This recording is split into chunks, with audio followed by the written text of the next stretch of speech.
अस्सलाम वालेकुम दोस्तों। जैसा कि आप जानते हैं, मैं हमेशा कहता हूँ कि सीखा करो और सीखने की कोशिश किया करो। दुनिया का कोई भी इंसान इतना परफेक्ट नहीं होता कि वो टीचेबल ना हो। इंसान को हमेशा टीचेबल रहना चाहिए कि उसको पढ़ाया जा सके, उसको सिखाया जा सके, उसको उसके जो ख़यालात हैं उनको तब्दील किया जा सके।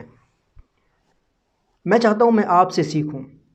आज मैं आपसे एक सवाल पूछूंगा और मेरी रिक्वेस्ट है आपसे कि आप इसका जवाब दें। पाकिस्तान में जो कंपनीज़ अमेज़ॉन को प्रमोट कर रही हैं, आप उनके मालिकों के साथ इस वीडियो को शेयर करें।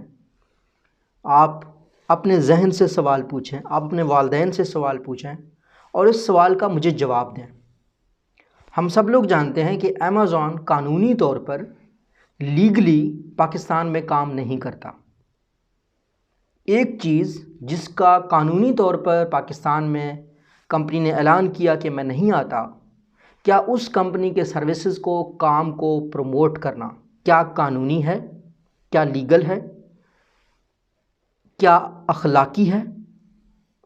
ये मेरा आपसे पहला सवाल है। प्लीज़ मुझे अपनी राय से आगाह कीजिएगा कि अगर वो कंपनी जो कहती है कि मैं लीगली पाकिस्तान में काम नहीं करती, उसको प्रमोट करने वाले लीगल और अखलाकी कैसे हैं? पहली बात।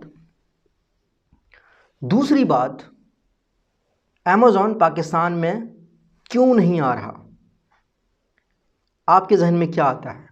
मैंने इस पर एक वीडियो बनाई। मेरे ख्याल में इसमें मुख्तलिफ फैक्टर्स हैं। उसमें आपका इंफ्रास्ट्रक्चर भी आ जाता है, monetary infrastructure, laws, customer experience, service refund policies और हमारे सेलर्स और लोगों का माइंडसेट। मेन वजह यह है कि अमेज़ॉन सोचती है हम लोग दो नंबरियाँ करते हैं, हम जुगाड़ वाली कौम है, हम लोग जुगाड़ करते हैं।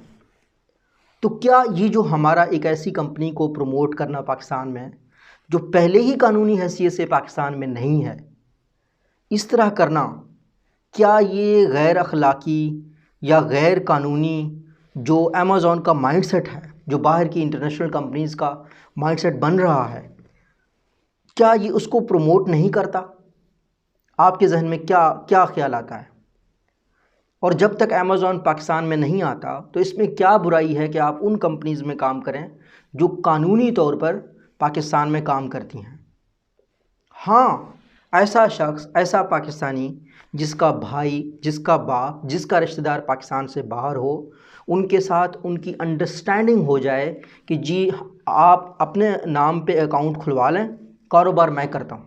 यानी कारोबार आपका है लेकिन कानूनी तौर पर किसी और बंदे के नाम पर है। और अगर फॉर एग्ज़ाम्पल आपका कन्फ्लिक्ट हो जाए अपने उस रिश्तेदार के पास, अब कुछ कंपनीज तो ऐसी हैं कि वो आपके अपने मामे चाचे बन जाते हैं। इस मुल्क में अक्सर कहा जाता है कि कर्ज़ ना दिया करो, क्योंकि कर्ज़ बाद में जब आप मांगते हैं ना तो एक तरीके से भिखारी बन के मांगना पड़ता है। मैं एक हॉस्टल चलाता था 2011 से 13 में इस्लामाबाद में। काफ़ी सारे लोग मेरे उस हॉस्टल के पैसे खा गए। स्टूडेंट रह के जाते थे, समर वेकेशंस हो गई, गायब हो गए। पीछा करते थे, बहुत ज़्यादा नहीं मिलते थे। कर्ज़ भी बहुत से लोगों को दिया तो पता नहीं, बार बार रिमाइंड करवाने से इस महीने इस महीने इस महीने, इस तरह की भी बहुत ज़्यादा वाक़यात हो जाते हैं। आप अदालतों में जाएं, भाई भाई के ख़िलाफ़ केस कर रहा है, कज़न कज़न के ख़िलाफ़ केस कर रहा है कि यार ज़मीन की जो जायदाद है, जो इंतकाल है, वो इसके नाम पर है और जो दूसरा जो है ना ज़मीन मेरी है। इस पे कितने केस चल रहे हैं, ये आप ज़रा अदालतों में जाएं।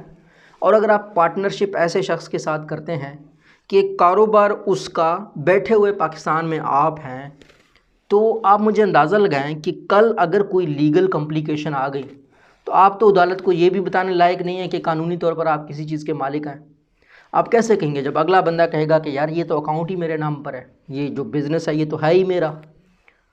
तो इस तरह के एस्पेक्ट्स को क्या आप सोचते हैं कारोबार से पहले, कारोबार करने से पहले? क्या ये लोग आपको सिखाते हैं, समझाते हैं? ये मुझे बताइएगा। और जहाँ तक बात है कि आप ख़ुद को एक्सपर्ट शो करते हो हर चीज़ का, जिस तरीके से वर्चुअल असिस्टेंट्स के मुझे मैसेज मिलते हैं कि सर जी मैं तो तबाही मचा दूंगा, ए टू जी अमेज़ॉन का मैं एक्सपर्ट हूँ। मैंने किया क्या है, मैंने एक कंपनी की जो है ना 10 वीडियोस देखी हैं। तो आपका ये जो कॉन्फिडेंस है ये कहीं किसी को लेके ना डूब जाए। मुझे इस हवाले से मुझे अपने जवाब दे दीजिएगा कि 3 सवालों के मुझे जवाब दे दीजिएगा। पहली चीज़ कि अमेज़ॉन लीगली पाकिस्तान में काम नहीं करता, इसको प्रमोट करने वाली कंपनीज़ क्या अखलाकी हैं, क्या कानूनी हैं। दूसरी चीज़, पाकिस्तान में अमेज़ॉन नहीं आता कि सेलर्स का माइंडसेट ख़राब है, तो क्या ये जो माइंडसेट है जो अमेज़ॉन का पहले से बना हुआ है, क्या इन लोगों के इस तरह के जुगाड़ों की वजह से वो प्रमोट नहीं हो रहा। तीसरा, अगर आपका वर्चुअल असिस्टेंट के आपने 10 वीडियोस देखी हैं तो आप कैसे ख़ुद को अमेज़ॉन का एक्सपर्ट कह सकते हैं कि आप किसी को बिज़नेस के ऊपर एडवाइस दे रहे हैं।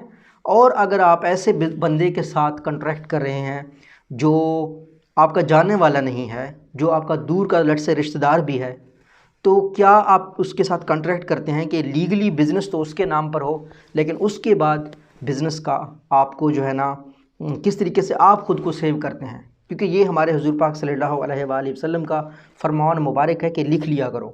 भाइयों में, बेटों में, बाप और वालिद साहब में भी कारोबार में मसले होते हैं, ये होते रहते हैं। ये ऐसी चीज़ें हैं जिनका कारोबार शुरू करते ही सोचना चाहिए। तो मुझे इन सवालों के जवाब दें, आपको क्या सिखाया जाता है कमेंट सेक्शन में। अल्लाह हम सबका हामी नासिर हो। अल्लाह हाफ़िज़।